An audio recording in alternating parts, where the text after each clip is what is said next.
Nang pinatalsik sa pwesto noong 1986, kabilang sa mga daladala sa Hawaii ay higit 400 alahas, 27 milyong pisong bagong imprenta at mga gold bars.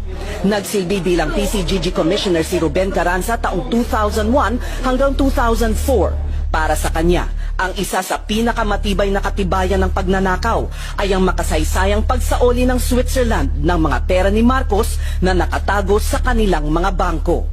Dinala ko yung desisyon na yan sa Switzerland, pinakita namin yan sa Ministry of Justice ng Switzerland at nagpirmahan kami ng kasunduan na isusoli nila ngayon yung pera. At that point, ang pera na na-identify sa mga Marcos bank accounts was $683 million.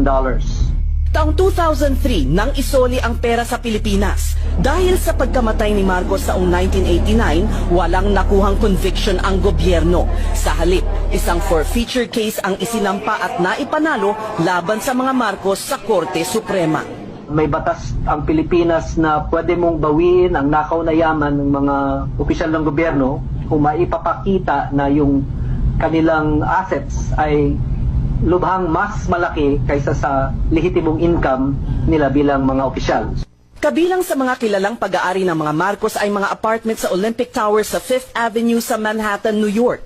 Ang 40 Wall Street, na kilala ngayon bilang Trump Building.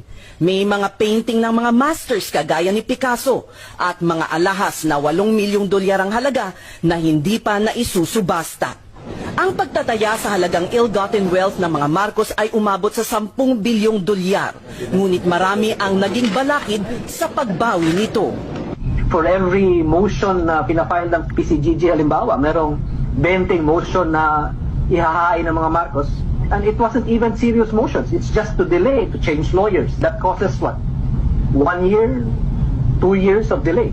Ayon kay Carranza, nagkaroon ng ombudsman noon na walang inatupag kundi ibasura ang mga kaso laban kay Marcos.